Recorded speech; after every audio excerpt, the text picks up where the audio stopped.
Oh, hey, so I heard that there's some new ITC Champions missions. Let's take a look and see what changed. If anything, maybe it's all the same as last year. Oh my god.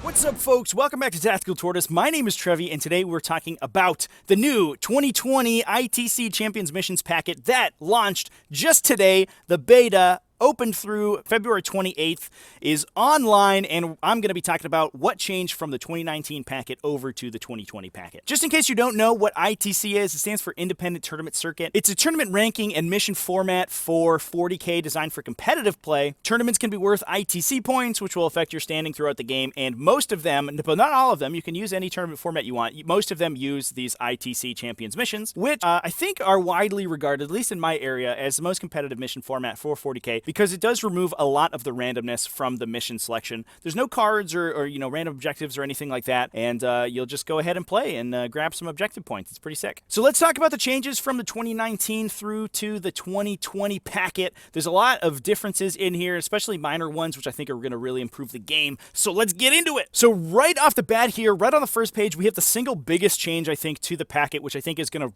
greatly improve ITC games going into 2020. First off, we have our roll-up for deployment. The winner of the roll-off gets to choose attacker or defender, essentially first or second, attacker being first and defender being second. The defender then gets to roll the deployment map and can re-roll the result if they want to. That gives the defender a lot more agency in the pregame phase and means that you're less screwed by terrain or the deployment map in a bad matchup. Now, previously in the 2019 packet, ITC missions were broken into two categories. In terms of deployment, you could either have a full deployment type where players went back and forth. One player deployed their entire army and then went first. The other player then deployed their entire army and went second. The other deployment type was sort of a standard deployment type, which a lot of Games Workshop Eternal War missions used, which is where players go back and forth one at a time deploying single units. And at the end of that, the player who finished deploying first would get +1 to their roll to go first. So that meant you were deploying your models without knowing who was going to go first or second, which added another level of strategy to the game, which was very interesting. Unfortunately, it did take a lot of time to pull off, and I don't think added enough tactically to the game in order to justify that. So now in the 2020 packet, the attacker deploys first and takes the first turn, the defender deploys second and takes the second turn, period, end of story.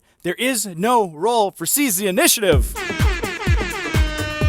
Now, seize the initiative has been a controversial topic for a lot of people. It can lead to some feel-badsies where you deploy thinking that you're going to go first and then your opponent seizes and blows your army off the table. In particularly bad matchups, when the stronger army in the matchup seizes the initiative, it can be absolutely devastating. On the flip side, seize the initiative does require that the person going first deploys with it in mind. If you're going to take all of your games assuming that your opponent's not going to seize, 1 in 6 times your opponent's going to seize, and if they have a correct setup for it, they're just going to blow you off the table and it won't really be a game. Without a seize the initiative roll, the defender can deploy knowing 100% that they are going to be going second and they have to deploy defensively in order to blunt their opponent's alpha strike. I saw a lot of games where one player would deploy behind ruins in cover, out of range, and then roll to seize the initiative and get it and not be able to do anything on the first round anyway. Well, I think that might be more of a user error issue. I think this is going to simplify the start of the game, and that whether this proves to be a good or bad change, we're going to see, but I do like it just for the sake of removing more random aspects from the game. Next up, we have a very slight change to tabling and concessions. Previously, if you tabled your opponent or your opponent conceded, you would automatically score 4 primary points, essentially killing more and holding more than your opponent every round for the rest of the game. Now, your opponent's army is considered entirely destroyed, and you basically play a spooky ghost game to score your remaining hold points and secondaries. Now, well, I think this change is probably just there to remove confusion and maybe to remove some impetus for encouraging your opponent to concede, since in the past, concession did end up netting a lot of points, especially if your opponent conceded early. The way it works currently is going to incentivize farming your opponent for points. Instead of just tabling them and taking your 4 points every round, now you want to sort of bleed them for kill and kill more points and leave them alive as long as possible so you can score potential bonus points. I don't think that this is a positive change for the game. I think that if you are winning the game, your opponent should be able to concede and not really change the outcome outcome of the score. In some instances, your opponent is going to concede early if they think they're in a bad matchup, have a family emergency, any reason. You should be able to concede the game at any time without any repercussions. In this case, it kind of screws the other player. Now, I don't know how much this is actually going to matter, but I thought it was worth mentioning anyway. I liked how it worked previously. I thought it was fine. Not really sure why this changes in here, but we'll see how it plays out. Primary missions obviously didn't change at all. You hold an objective, you get a point. You kill an enemy unit, you get a point. If you kill more, you get a point. If you hold more, you get a point. Easy peasy. Nothing needed to change there. We are good. Let's keep going. Now, the secondary missions did change quite a bit. The secondaries are all broken down into two categories. We have Seek and Destroy, and down here we have Maneuver, and then Old School is all on its lonesome up here, just hanging out. Now, when you choose secondaries, players are required to choose at least one Seek and Destroy secondary and at least one Maneuver secondary. You can't just choose all secondaries that require you to kill enemy units and sit in your deployment zone and just shoot all game. Although, I don't think it was implemented entirely correctly if the idea was to force engagement, which I'll talk about in a second. But going into the secondaries specifically, we have some old Faithfuls return. I originally thought that they had actually removed secondaries, but we actually went from 15 secondaries up to 16, so we added a couple, and I think we added a couple in this board control category here, these maneuver secondaries, which is good. I think that's where the focus of the secondary should be. Now, we have some old favorite secondaries come back. We see Headhunter come back. That is unchanged. Titan Slayers come back, mostly unchanged. We can see here that they've removed the asterisk system for denoting which secondaries do or do not stack, and now they just have a bullet point down here, and it tells you when you can stack the secondaries or not. Very easy. The other system was very confusing, and as a new player coming into the game, I kind of had to take a while to wrap my head around it, and I definitely did not play it 100% correctly, even up through the end of 2019. Now, we have a new secondary right here, Born for Greatness. This is a very cool one. You pick a single character unit, and you get points for doing cool things, like killing an enemy in an epic duel, infiltrating your opponent's deployment zone, heroically intervening. I'm interested to see if the secondary sees some play. I think it is a little awkward. There are some characters who are going to be able to score it pretty reliably. I'm looking at Smash Captain specifically. Very fast units that are very damage-oriented can get across the table to hold objectives, to get in your opponent's deployment zone, and to easily destroy enemy units. Now, like the other secondaries that require you to pick models, you do have to pick that as soon as you choose the secondary, which means that character is going to have a huge target on their head, and if they are targetable, or if your opponent has a lot of sniper weapons, they're going to be able to pick that guy up very quickly. There are going to be some characters, I'm looking at Hive Tyrant specifically, being a tiered player, who are going to be able to do all of these things very easily. However, they are targetable because they're greater than 10 wounds, and they're just going to get blown off the table. But I love how cool and thematic it is, so I think it's going to be awesome. Marked for Death moved from counting a unit's power level to counting its points level to determine whether it was markable or not. That's a great change for the game. The power level of units is just completely random. It makes no sense. And so moving it to 100 points or more means that you can't mark small, easy units like scouts, but things like Invictor Warsuits, which are not markable before for absolutely no reason, can be chosen now for Marked for Death, which is awesome. The Gangbuster secondary moved from any multi-wound unit with 3 or more wounds per model to any non-troops battlefield role multi-model unit. There are some units, especially things like Cataphrons and Tyrannid Warriors, who were in the troops battlefield role, and you wanted to take a lot of them, but the Gangbuster secondary was so easily scoreable against them, it made them a really hard include in a lot of lists. And lastly, the Reaper moved from counting specifically any models that you destroyed to infantry only, so you won't be able to count your opponent's vehicles and beasts and things like that. However, it counts wounds now instead of specifically models. This is going to be a big deal for those armies that are spamming units like Intercessors, which have 2 wounds and are infantry. They're going to count double for the Reaper now. You're also able to count character. A character could be worth potentially 4, 5, 6 points for Reaper, which is going to be sick. Now, note that this doesn't stack with Gangbusters. Gangbusters, I think you're going to see a lot of infantry units with 3 or more wounds on the table, and those are not going to stack alongside Reaper. Reaper, in the past, did stack with everything except for Marked for Death,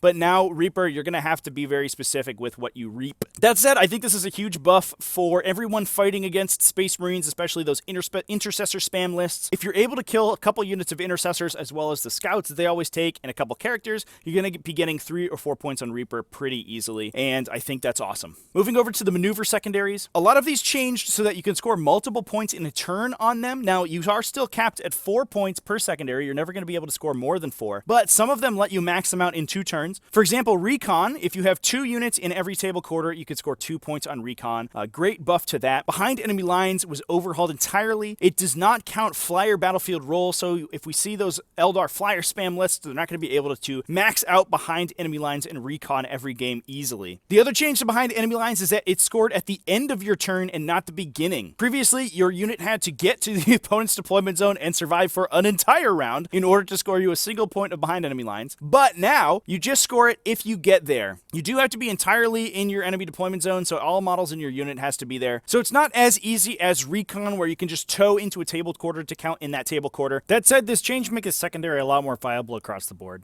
This way, if you have melee units and fast aggressive units, all they have to do is jump into that deployment zone for one turn and score it, and you'll score 2 points if you have at least 3 non-flyer units in your opponent's deployment zone. That's a big change for behind enemy lines, and as we can see as well, those 2 secondaries stack, so I think that you are going to be able to score 8 points on those secondaries very quickly. Ground control changed so that you are able to max it out if you control all of the objectives on the table. Some missions only have 3 objectives in them. Previously, ground control was not maxable if you played on one of those missions. Now it is, you just have to hold all 3 objectives. That is pretty tough, but at least it gives you an option to max ground control in those specific scenarios. King of the Hill changed to count units that are completely within 9 inches of the center of the table. It does still score at the end of the battle round, so it benefits a player going second rather than the player going first. And it is doubleable. You can score 2 points if you have at least 4 units completely within 9 inches of the center of the table. This objective has always been a hard one to score. I think the only list that did it reliably was the Richard Siegler style drone spam triple Riptide Tau list that brought multiple units of 2 drones, which counted as multi-model units and could easily get to the middle of the table. With the size of the circle that you have to stand in increasing an enormous amount, 3 inches in radius is going to be a huge increase in the total area of the table that you can stand in. It is going to be a lot easier to score. That said, I don't know if it's any faster than just taking recon. Maybe you could chain the 2 together since they do stack now. But that said, I'm not sure if we're going to see it become more popular since the criteria of being wholly within the distance of the center is pretty restrictive, especially for a lot of swarmy units. Now, engineers changed, and I don't like this change at all, so let's talk about it. Now, for the most part, it's identical to the 2019 version of engineers. You pick 2 units in your army to be your engineers. They can't benefit from things that make them untargetable, and if they start and end their turn within 3 inches of an objective marker that you control, you'll get a point. As long as they don't shoot anybody or cast any psychic spells, they're good to go. The big difference is that the objective is doubleable. So if you have 2 engineer units performing this role, you'll get 2 points. This makes it probably the single easiest secondary to score, especially for factions like Space Marines that can bring small multi-model units like intercessors or scouts who are difficult to remove at range, can sit in your deployment zone far in the back and get those points easily. Now, playing Space Marines myself, I like to take engineers a lot. I found that intercessors and scouts were great at it, but the downside was that you had to spend between 100 and 200 points of models not doing anything for the entirety of the game. Being able to double the objective means that those units are going to be able to complete it a full 2 turns earlier. You can complete it on turn 3 if you score on turn 2, and then turn 3. Turn 4, those units can move out and become engaged in the fight. The flip side is also true. Factions that fought against Space Marines typically saw all their engineers die by turn 4 to Thunderfire cannons, and being able to double score it makes that a lot harder to do. But that said, I think it's just going to end up compounding the issue of gun lines since it's so easily scoreable for gun lines, and it takes up the criteria of their maneuver secondary that they're required to take. So now we're moving on to some new maneuver objectives, brand new in the 2020 packet. The first one is Sappers. Now, this one is a super interesting objective, and there's a lot to parse through in here, so let's get onto it. First off, it's very similar to Engineers, but it only scores on objectives that are not in your deployment zone. You select 2 non-character, non-fortification, non-flyer units from your army to be your Sappers, and then you'll score it as long as they end their movement within an objective outside your... And then they score the objective as long as they end their movement within 3 inches of an objective outside your deployment zone and don't make any attacks, do any psychic powers, anything like that during your turn. Now, as long as a sapper is within 3 inches of an objective, that objective is unscorable for their opponent, meaning it doesn't count as being held for hold or hold more, and won't score them any secondaries if they're engineering on it or if they're sapping themselves, which means that 2 sappers are sort of mutually exclusive and just entirely destroy an objective as long as they're standing next to it, which is hilarious and I think is going to happen a lot. Now, a couple things to note. If I'm reading the secondary correctly, you can score all 4 points for it in a single round. That's because you score 1 point each turn for every objective rendered unscorable. Now, I imagine that the intention here is that you only score for your sappers that are rendering an objective unscorable, although it doesn't say that, so that's weird. But also, it scores every turn so that you're able to score it during your turn and your opponent's turn. So if you have 2 sappers on 2 separate objectives, rendering both of them unscorable, you'll score 2 points on your turn, and as long as they sit there and don't make any attacks, you'll score 2 more as long as they don't blow them up. Now, another thing to note is that the sappers don't lose their sapper ability if you have scored all 4 points on the secondary. You'll only stop scoring points until you get up to the maximum of 4, but you can continue to sit a sapper on an enemy objective and stop them from scoring it for the rest of the game until they kill it. That makes this a super interesting secondary in that it will actually confer your models special abilities that you can use during the game, which no other secondary in the game does, and I think is super awesome and another thematic element. Now, I'm not sure if all of my assumptions about the wording of this are true, and I'm sure it will get cleaned up in the final version. This is only the beta document, remember. Now, last but not least, we have the Postman, another new secondary in the 2020 packet. This selects a single model from your army that is not a vehicle, monster, or Titanic. Now, unlike engineers or sappers, that does mean that you can select a character for this one, which is very important. Also, it being a single model means you can select something like a single tactical marine or one orc boy from an enormous orc boy unit, and those guys will be able to score this objective as long as their entire unit isn't wiped out. Otherwise, this objective score is almost identically to sappers. As long as you're on an objective that you control, note that sappers does not require you to control the objective in order to score it, but the Postman does. You will get a point, but you can only score a point on each objective one time with this ability. This is going to be a huge deal for fast characters, things like Smash Captains again, or Farseer Skyrunners that is, that are on jet bikes, or factions like Grey Knights that can Gate of Infinity their characters all over the table wherever they want. Those are going to be able to jump between objectives very quickly, and if you have board control in the game, you're going to be able to score all 4 points on this pretty easily. That said, I think it is going to be more difficult than Engineers or Recon, so I don't know if it's going to be the first pick for Maneuver Secondary, but depending on your list build and your list archetype, I think it might be a very good option. Now, we have the old favorite Old School coming back as well as a secondary objective, although it is not in the Seek and Destroy or Maneuver secondary categories, so you will have to choose one from each of those. Old School can be your third, but can't substitute for any of the other ones. Just like in 2019, I'm pretty sure that Old School is mostly going to be a trap. It is nice to have it in there for Eternal War or Maelstrom players who are used to playing with these secondary objectives being active. So now that we're done with secondary objectives, let's talk about the missions specifically. We don't have a ton of changes to the missions, which is great. I like the missions for the most part, but some of the worst ones have been updated, and I'm psyched for it. The first one is Seize Ground. This one is basically the same as we saw in 2019. It has 6 objectives. The only change here is that the bonus point moved from requiring you to hold 5 or more objectives down to 4, which makes it a lot easier. Down to Scenario 2, Cut to the Heart.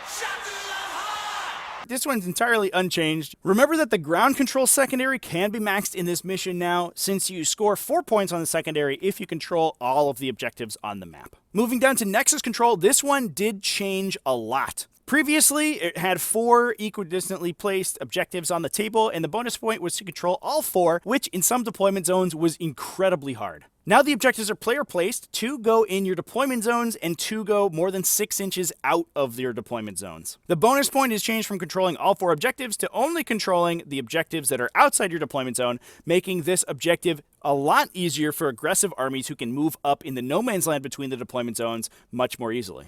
Moving down to Scenario 4, this is one of my favorite scenarios, and fortunately for me, it is entirely unchanged. One objective is going to be placed in the middle. You and your opponent each place an objective anywhere on the table, and then one in your opponent's deployment zone, and if you control both of the objectives that you place, you will score a bonus point. Now, I can't say the same thing about Precious Cargo. This is my least favorite objective, and it has been changed, and I'm so excited. Previously, Precious Cargo put 4 objectives in the corners of the map, and you picked one of them and moved it 6 inches, which your opponent scored a bonus point on if they were able to hold it. Depending on the deployment zones, this objective could be sort of fun if you could move objectives to where your army could more easily score them and then sit on them and shoot guns at each other. But for the most part, it favored gun lines since the objectives were bizarrely placed, weren't usually in terrain, and could easily be shot off the table by your opponent. Most of the games that I played on this in the 2019 packet were very low scoring, and I was able to squeak by just a couple points. And the bonus point was incredibly hard to score since everyone just picked a objective in their corner, moved it 6 inches towards their table edge, and sat on it. But that's all different now. Now there's 5 objectives on the table instead of only 4. We have a beautiful objective right here in the middle, which is going to make scoring a hold more so much easier. And in addition, the bonus point has changed from either scoring your opponent's priority objective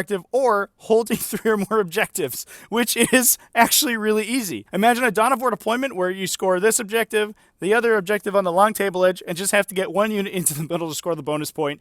That's going to change the game from being an annoying slap fest where we trade shots across the table, across the two corners of the table, to actually being a fight in the center. I actually played a ton of games in the 2019 packet against the new Space Marines in this objective. For some reason, I kept getting it in that matchup, and it was absolutely miserable trying to run my Tyranids all the way across the table to get a hold more one time in the game, and it was awful. But now I'm excited to play it because of this fifth objective in the center that's actually going to make the game an interesting and interactive experience. Hats off to Frontline for seeing that their objective was horrifically bad and changing it and making it awesome. And last but not least, we have Crucible of Champions, which hasn't changed at all. So that was easy. So all in all, I am unreasonably excited about these changes to the 2020 ITC mission packet. The deployment changes is going to make the game a lot faster and easier and remove some of the randomness from the CZ initiative role. Like I said, I don't love the tabling and concession scoring, but I don't think in the grand scheme of things it's going to make a whole lot of difference. The secondary objectives are mostly great. I like requiring players to take maneuver objectives in order to force engagement. That said, I don't like the change to the engineer's objective, and we'll see if that changes in the final version of the packet. Overall, we saw a lot of changes requiring players to move out into the field to score objectives, which will help combat the gunline style of play that 40k is currently moving towards. Frontline accomplished this mostly through buffing the maneuver secondary objectives and making the bonus points in the missions easier to score, and putting more objectives into the missions to score hold more, and help aggressive board control style armies get more points out of their gunline opponents. Overall, I'm super excited for 2020 and this packet. I'm definitely going to be making some battle reports, and the plan is to make some introduction to ITC videos for players who are looking to get into ITC play and aren't really sure where to start. So stay tuned for those. If you like this content and want to see more of it, go ahead and drop a like and a sub down below and tell me what you think about the new ITC 2020 mission packet. I hope you like it as much as I do, and I'll see you on the battlefield, everybody. Happy wargaming.